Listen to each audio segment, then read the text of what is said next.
Well, Nathan, I suppose, you've been around footy clubs for so long now. When there's a week like this where there's lots of stuff at board level, whatever going on, does it permeate the playing group at all, and has it at all this week? I don't know if it's just this week. It seems like it's been last sort of 5 or 6, so it's not one issue, it's another. But a lot of that sort of happens externally to our inner football department environment. So we've got plenty of things that we need to look after and that we need to focus on, and our weekly schedule is about improving and being better in that regard, and preparing for Sunday. So it's not something you have or you do address with the players? No, definitely not. Last week or month for the supporters, but obviously there's a lot of consternation. Yeah, well, in the end, I think it's you guys are controlling the narrative. If something pops up, and if you hear something left field that comes up, invariably, when we have a loss on the field, it seems to fuel more speculation off the field. And I just the connection there is largely irrelevant. Our short-term win-loss ratio should be irrelevant to the bigger picture governance of the football club. But there are people in place to look after that. It's above my pay grade. What's your message to the apparent forces squabbling over board positions? I don't have a message for them. I think what I would say is that as a club we've gone through a fair bit of change. There's a little bit of pain going from what you've been to what you want to become. And I think over the last 4 or 5 years, as an organisation, we've tried to change the way that we've gone about it. The review of 17 was administration, football department, and board, and it's probably taken that long to start to move towards those changes. And there's a lot of change. There's a lot of change at board level, a lot of change in our football department, as has been speculated on or commentated on. There's change to our list. Our list profile is very different this year to last. There's ebbs and flows in the game. Our win-loss doesn't look great, so we're a sitting duck in that regard. But we're going through a regeneration, a reset, a different phase, and sort of I understand how we're open to criticism in the short term in that regard. You say the connections are relevant, but can you understand from a fan's perspective, from a member's perspective, that it all gets thrown in as one, that there's a number of issues here? Oh yeah, and I understand how that's been communicated on, but and I suppose without absolute transparency, which is just not the way things operate. There are processes that take place. If we were 7-2, there are processes that take place that the fans of the club aren't privy to in many ways. And when the win-loss looks like it is, I can understand the emotion of our supporter group in particular, wanting to see that the club is heading in the right direction.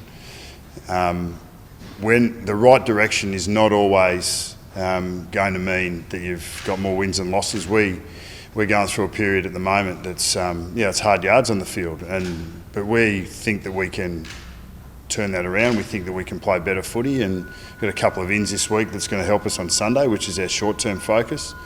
But overall, the clubs are always going through this state of flux, looking for better, and I think we've done that continually in my time at the football club.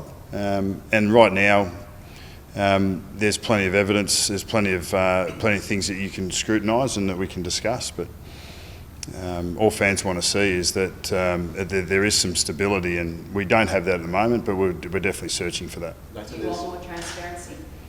From the people that aren't providing the transparency that you just mentioned, if that's the administration. No, it's simply that a football club processes operate. It's away from the eyes of the fans. Their only access point is either through the media or watching the game on the weekend. So, we play for each other first and foremost. We play for the club, and then through that we're playing for the supporter group, and they need to be energised and believe in the direction of the club. Some of that comes from players, some of it comes from coaches and footy department, and some of it does come from the board. So we're all accountable to that. And what I would say is that the board itself hasn't been sitting on its hands. It's made decisions to be better. Losing a big identity like Ed is not without its trauma, and we're going through the process of resetting and settling off the back of that. So I can understand that. The Do Better report has been something that was challenged. The list management issue and losing players that we didn't want to lose is something that's there, and it just gets rehashed and rewrapped. It doesn't serve us in the short term. But I trust that the board and the people that are governing the club are looking for what's best in its interest both now and in the future. Looking to Sunday's game, words have Excellent. been exchanged. Well done, mate. Words have been exchanged between these two sides. It's been a bit fiery at times. Do you expect it to be just as fiery on the field between the players? Words have been exchanged. You're talking about off-field again? Yeah, off-field, Okay. around the prison bars. Do you think that'll flow on to the on-field stuff? Yeah, I reckon that's what we're playing for on Sunday. I really do. No, we need to perform and play 4 quarters of footy, to be honest. So regardless if it was Port or anyone else, we need to focus on the things in our control. We were really happy with the way we started the game last week against Sydney. And as has been a bit of a trend for us, we fell away late in the game.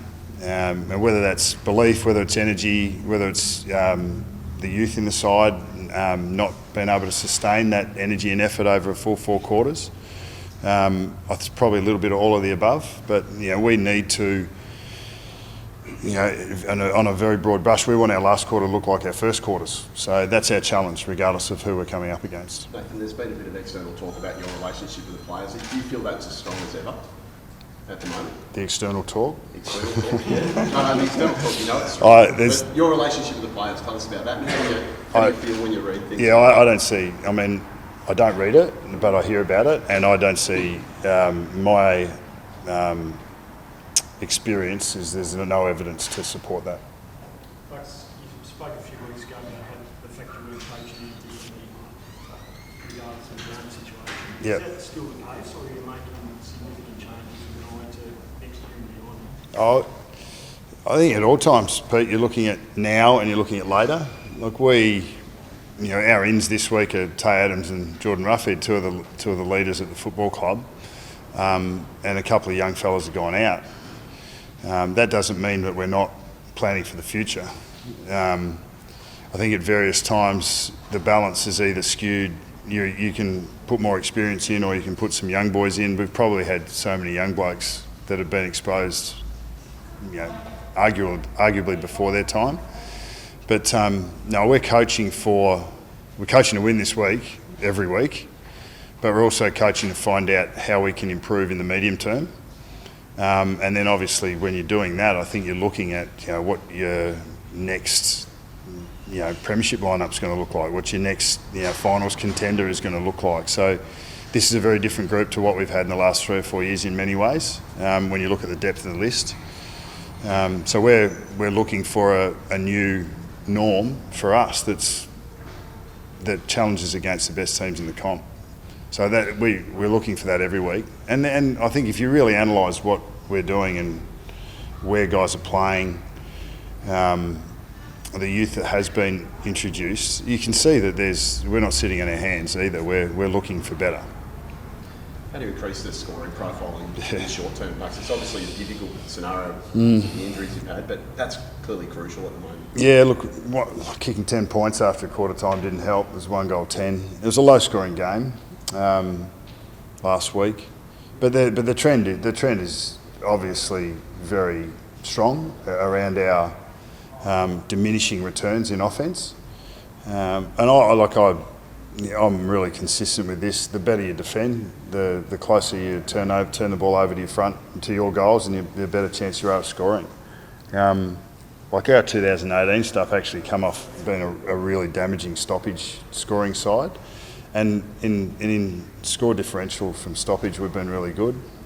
Our turnover scores, especially in second halves, have not stacked up, whether it's offensive for us or whether it's stopping the opposition from scoring. So when I talk about looking like us in second quarters, that's what I'm talking about. We probably, for some reason, we lose our dare.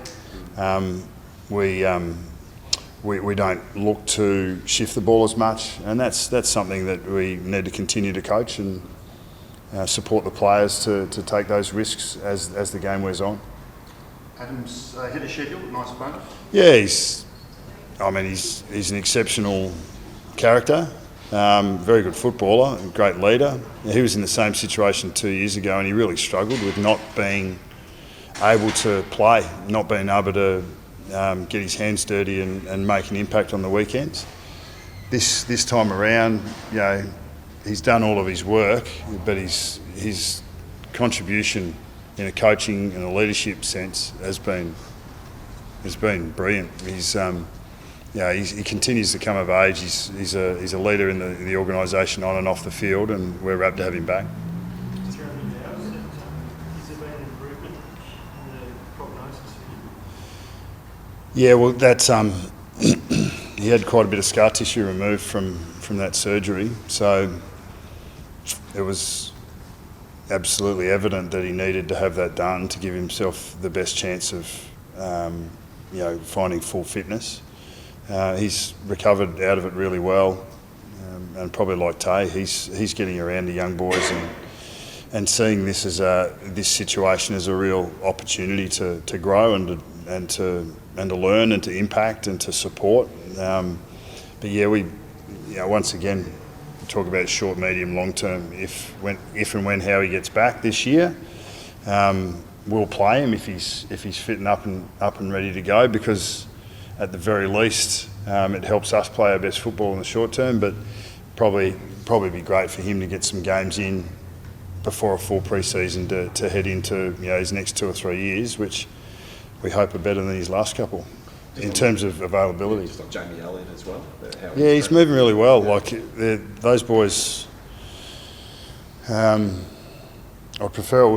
I'm not talking about them coming out of rehab, just quietly, Glenn. But those guys, they're established, leaders and performers in the footy club. But Billy's off a fractured ankle with a syndesmosis. That was a significant injury. But he's back up and about, change of direction, agility.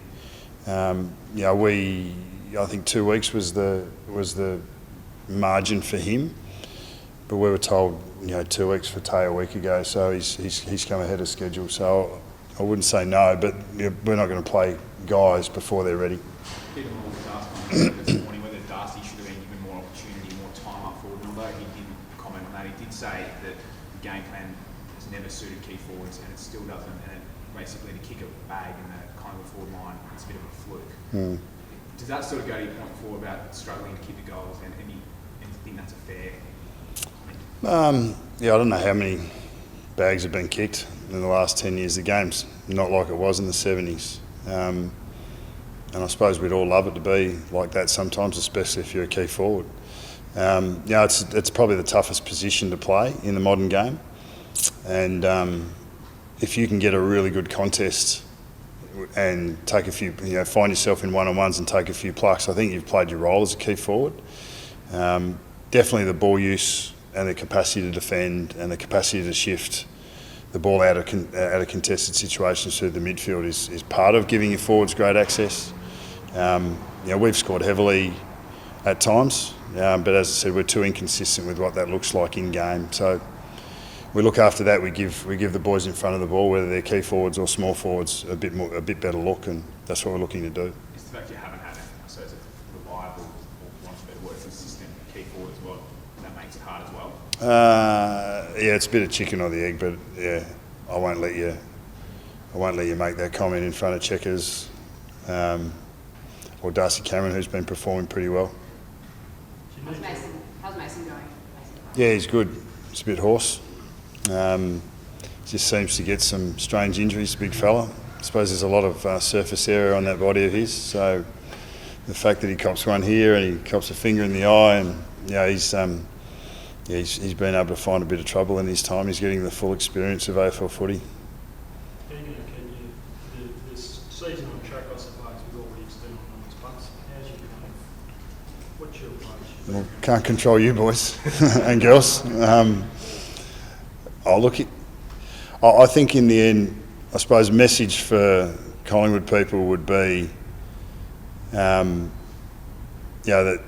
I think your expectations would be adjusted by now.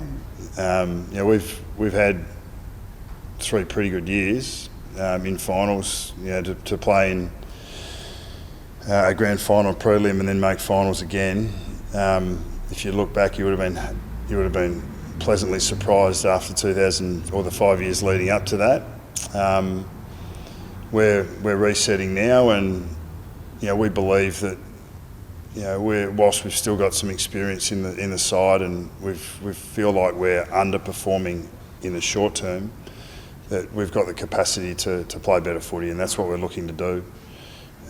If that results in more wins in the short term, well then that'd be great. But the most important thing for us is that we see a consistent application of the way that we want to play, and we just haven't seen that often enough. The young boys are coming on, they're full of energy, they're having a real crack. Our senior guys have been amazing. I think in many ways they've probably overreached. They're trying to do too much, trying to fill too many holes. And this week I've just asked them to go back and concentrate on giving the best you can in your role and responsibility, and trust that there's the blokes around you going to stand up. This is a challenging circumstance, but we have a passion and perseverance towards a long-term goal, and want to show that grit and determination, and we hope that the fans see that in the next couple of weeks. Whether it's wins or losses is irrelevant, largely in the short term. We just need to be seeing more of us more often, and the rest will look after itself. Are you as hungry as ever for that reset, Bucks? Yourself personally? Well, I'm in the middle of it, mate. To have this conversation with the young blokes, if it was an easy game, everyone would do it. Yep. This is a challenging environment, and not just playing footy. It's a challenging environment to be. I just saw Geordie DeGoey, one of our supporters, lost his life to early as a 40-year-old, and his wife, and a month ago, and his wife and young kids were running around, and Geordie wanted them to come in the footy club. So Geordie's running around with young Fletcher, who's 3 years old, and you see that and you think, well, I thought Geordie was supposed to be a bad guy. I thought he was supposed to be someone who stuffs up all the time. But there are layers to the people that are in this industry, and when things aren't going well, you don't often see them. You think they can be the worst people in the world, or professionally or personally. The reality is that our environment's full of great people, but we don't see that at the moment, and we don't hear that at the moment. So that takes toughness, it takes resilience, and it definitely grows toughness and resilience, and we're in that process at the moment. Because the circus drowns it all out. Sorry, mate?